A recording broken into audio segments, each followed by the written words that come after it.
tago waxaan macno u samaynayn tarkuhu maa laa yacnii waxaan isaga khusaynin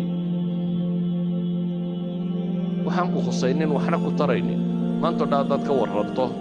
laba gaaloo meel isku dilay kii la dilay adiga waxba ku tari mahaya warkooda iyo akhbaartooda waxba ku tari mayso akhbaarta siyaasiga dad ka sheekeeya inteeda ugu badan le waxba ku tari mayso waxyaabahan ka sokeeya iyaguna cayaarahan iyo madadaadadan iyo whatsappkan iyo snapchatkan iyo waxa la wadoo dhamme akharuhum waxbaabay dhibaan aakhiriya adduunba inta aan aakhiriya adduun manfaca ku lahaynina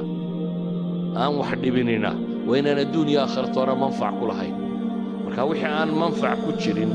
mid adduun iyo mid aakhiro waa inaad ku xisaabtantaa inaad wakhtigaaga iyo xoolahaaga iyo xooggaaga iyo caqligaaga inaad gelinin sidaa awgeed buu nebigu wuxuu ina leeyahy ixris calaa maa yanfacuk wixii ku anfacaya ku dadaal intaa kadib buu nebigu wuxuu leeyahy calayhi salaatu wasalaam wastacin billaah ilaahayna kaalmayso ilaahay kaalmayso macnaheedu waa in qofka mu'minka ahi wax kasta oo uu qabanayo ama uu ka fakerayo wuxuu rumaysan yahay inuu ilaahay gacantiisa ku jiro qofka mu'minka ee dhabta ahi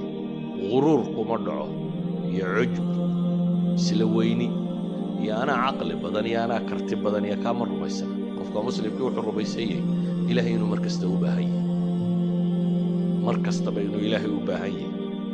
saa daraaddeed baa ilaahay qur-aanka wuxuu ina baray mar kastoo aynu ilaahay is hortaagna inaynu akhrino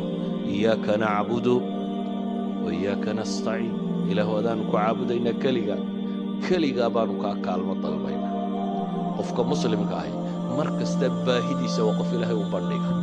waa qof muujiya inuu yahay addoon daciifa waa qof rumaysan laa xawla walaa quwata ilaa billaah wuxuu rumaysan yahay waa kanzun ayuu nebigu ku tilmaamaya calayhi salaatu wasalaam cabdillaahi ibnu qays buu nebigu yidhi ma ku tusiyaa kanzi min kunuuzi iljanna khasnadaha jannada ka mida makuu sheegaa faqultu balaa yaa rasuula allah haa buu yidhi ilaahay rasuulkiisiiyow xadiidka saxiixayn ku yaal nebigu wuxuu ku yidhi markaa laa xawla walaa quwata ilaa billaah weeyaan laa xawl xeelad malayi iyo awoodtoona ilaa billaahi mooyaane ilaahay oo aan gargaarsada mooyaane anigu xawl iyo xeelad iyo quwo iyo itaal midna ma lihi qofka muslimkaahi markaa waa qof baahidiisa ilaahay u bandhiga nebi moxamed calayhi salaatu wasalaam saxaabigii uu jeclaa ee mucaad ibnu jabala wuxuu ku yidhi yaa mucaad wallaahi innii la uxibukum ilaahay baan ku dhaartee mucaada waan ku jeclahay buu nebigu yidhi calayhi salaatu wasalaam markaasuu mucaadna wuu yidhi ilaahay rasuulkiisii oo arguna waa ku jeclay nebigu calayhi salaatu wasalaam markaa wuxuu yidhi kelmadaan ku baraya ee salaad kasta dabadeed ha ka tegin mar kastoo aad salaad tukato farala erayadan ku dhawaaqa erayadu maxay yihiin waa erayada adkaarta aynu akhrino markaynu salaadaha tukanayo allaahuma acinnii calaa dikrik wa shukrik wa xusni cibaadatik wuxuu nebigu ku yidhi calayhi salaatu wasalaam mucaad ibnu jabal waxaad tidhaahdaa ilaahayow iigu gargaar xuskaaga inaan ku xuso aanan ku ilaabin inaan kuu mahadnaqo aanan kaa gaaloobin iyo si fiican inaan kuu caabudo ilaahu kaa iigu gargaarnay nebigu calayhi salaatu wasalaam markaa wuxuu inugula dardaarmayaa kow ixris calaa maa yanfacak wixii ku anfacaya inaad ku dadaasho waxaan ku anfacayn inaad ka tagto isla markaana inaad ilaahay tala saarato oo ilaahay subxaanahu wa tacaala aad u tala saarato wax walba wuxuu nebigu raaciyey markaa taa cagsigeeda waxaa dadka u diiday inay wax qabtaan walaa tacjis buu nebigu leeyahy calayhi salaatu wasalaam tacjis iyo tacjas labadaba waa la odhan karaa buu yidhahdaa imaamu nawowi laakiin kasrada caana walaa tacjis ha caajisin kuwaa maxay qofka bini aadamkaa laba wax baa ku dhaca bay yidhaahdaan alkasalu waalcajsu bay yidhahdaan kasalku waa qofku wahsiya cadamuliraada waa qofku aan doonisba lahayn inuu wax qabtaba rabin cajsiguna waa qofkiiyo raba inuu wixii qabto laakiin haddana qaban karila u taagla عدم القدرة شقق كستول قبطا واحد هذا لبضا شيء بو عمل كوكوبين إن واحد دون يسد يين دودد مركزو عمل كوكو قبصومية إن دون يسد إن قبطه يين دوده نبي عليه الصلاة والسلام كوحة المامية إن نعج سنين ضد كبر هي واحد كستول قبطان تصويف كوفمية إن شاء الله بران سمين دونا وما تلقى ما كان يسمح بري عمل كلاوديكو ما يبران سمين دونا واحد كستبرو دقيقة أما ما هي برنامج برامج بدقية ورسوله إن شاء الله ساسيين سنة كدمبه وراكان حفتنايا سنة كدمبه وحنا جامعة ده بلس سنة كقبله إن شاء الله وحنا وقت قصاص صعدة تجارة داسينا قبل وحنا كتب طايرة نكتب وحنا عبادة داينا سمايو لكن أفكو كليه وبرنامج أفكاه عمل مقاري اسمه بدل يوم حي وحامل اسمه بدل إن وحلا بلانجريا محمى لكن واحد بلانجرين يسوينه يا واحد أو دوقة بنكر سمرك كوان شيء في مقدورك وينه يجي وأنا أتقف رياضة يا نقول كبر با داي دريمينج هذا سوتش هذا ينتريو طماها وحانت سمين كرين هذا تكود وضوار ريق حلو dadkii hurdaan riyooda dadka soo jeedana qaar baa riyooda oo mar haddaad waxaanad qaban karayn aad ka fikirayso waad riyoonaysaa waxaad balaangaraysay waxaad qaban karto waa inuu noqdaa marka labaadna waa inaad fulisaa fulintu dadka badh baa fulanima haysaa armaa dadku kula yaabaa armaa sixu lagu eegaa armaa شك بابس كذا صوروا رياضة كمان ووحوا قبل لها وديدة يا أرمال وهذا وحوش تصيا وحن كم بصمينين لكن نبغى حين ليه يحرص على ما ينفعك واستعين بالله ولا تعجز مرنا بها عاجزي ولا نبغى عليه الصلاة والسلام صحابي شقين شري أنس بن مالكها هي وحليه هي نبي قوش قينا يوم حبان مغلا يسقو كعل علينا يوله اللهم إني أعوذ بك من الهم والحزن والعجز والكسل والبخل والجبن وضلع الدين وغلبة الرجال يسقو كعل علينا يوله إله هو حنكام مغنقلي ورورك يو البهارك يتيران يدي يملوكنا همي بوا وحصاص على وقفك ورورو مستقبلك ولا مدوباده أو دبتنا قفك ورورو حزننا ووحي كتجي قفك وطيرايا يمرق الريبة إذا ولا بورور أما لا بول البهار لكن وحي كسل يسيه مدنا ووحي تجي مدنا ووحى صعدة نبي عليه الصلاة والسلام لبدأ إلهي بك مجنجلي وحكلوا إلهي كم مجنجلي العجز والكسل والله بدن حنونا إنه هذا شيء قفكو إنه عدم القدرة إنه حوادي وايو أما إن دونست بكرنيوت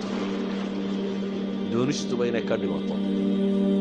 وتتكبر بوهسك يهود دم ودين إنه معطاه والراح يسني يا بولاد تنوجي في سابختي أحبنا ولا شهور دكوا سكر رسو قفكو وينه هردا الساحة أنتوا قبّا هناو انتو caafimaadkiisa ku ilaalinayay intuu nashaadada jirkiisa uu dib ugu soo noqonaysay sida ogeed buu nabigu Ilaahay ka magan galay wahsiga iyo